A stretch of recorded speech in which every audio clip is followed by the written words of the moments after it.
Assalamualaikum warahmatullahi wabarakatuh. Halo teman-teman, kembali lagi bersama saya Ekswati Miatari, mahasiswa Fakultas Psikologi Universitas Proklamasi 45 Yogyakarta. Pada rekaman video saya kali ini, saya akan menjelaskan mengenai apa itu profesional dan apa saja prinsip-prinsip dari profesional dan juga contoh dari profesional. Oke, pasti teman-teman udah nggak asing lagi nih sama yang namanya profesional, khususnya profesional dalam menjalankan suatu tugas, amanah, ataupun tanggung jawab yang telah diberikan kepada seseorang untuk bisa dilaksanakan secara profesional ataupun dengan tanggung jawab. Nah, selanjutnya apa itu yang dimaksud dengan profesional?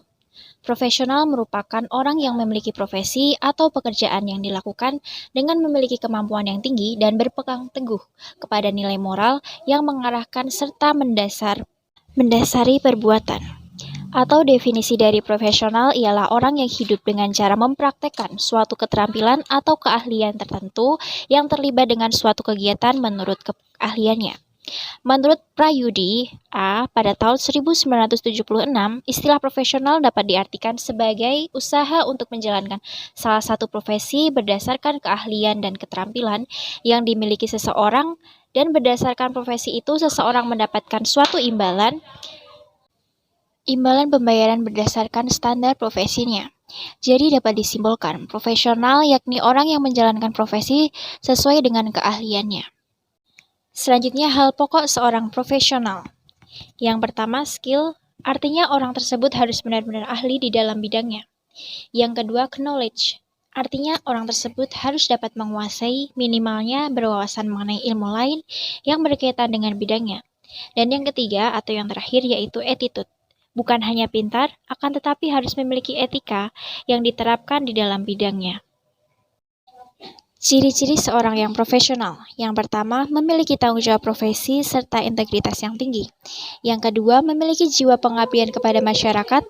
Yang ketiga, memiliki kemampuan yang baik dalam perencanaan program kerja. Dan yang keempat, menjadi anggota organisasi dari profesinya tersebut. Sikap profesional atau contoh sikap dari profesional dalam kehidupan berorganisasi ialah ketika kita memiliki teman dalam satu organisasi atau memiliki sahabat dalam satu organisasi, maka sikap yang harus kita berikan atau keluarkan yaitu adalah sikap profesional. Artinya kita tidak boleh membeda-bedakan atau mengkotak-kotakan. Misalnya karena dia sahabat kita, maka ia saat terlambat tidak diberikan hukuman.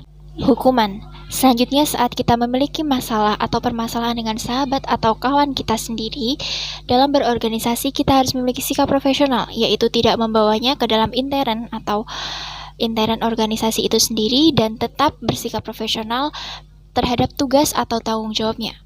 Jadi apabila kita memiliki permasalahan dengan kawan atau sahabat kita, alangkah lebih baiknya jika permasalahan tersebut tidak dibawa ke dalam organisasi. Mengapa demikian? Karena jika seseorang memiliki kawan atau sahabat bahkan rekan yang dekat dalam satu organisasi, kemudian ia memiliki masalah di dalamnya dan membawanya ke dalam intern, maka hal tersebut akan menghambat adanya kinerja, kemudian keefektifan, dan juga akan menghambat hal-hal yang lain yang berkaitan dengan kegiatan dalam organisasi tersebut. Jadi, alangkah lebih baiknya jika seseorang individu atau seseorang yang berorganisasi memiliki sikap yang profesional di dalamnya, karena hal tersebut akan sangat membantu dalam proses kinerjanya pada organisasi serta tidak akan menghambat hal-hal lain yang menyangkut sumber daya manusia di dalamnya.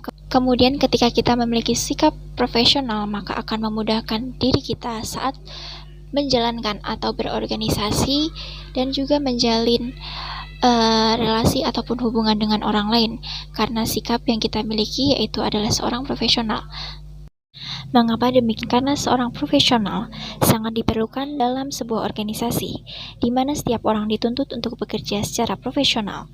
Jika dalam sebuah bidang organisasi tidak ditemukan seorang profesional, maka yang akan terjadi adalah timbullah keresahan dalam organisasi tersebut, dan mengakibatkan pekerjaan yang diharapkan dapat selesai menjadi terabaikan atau terbengkalai karena kurang adanya kepedulian terhadap pekerjaan tersebut.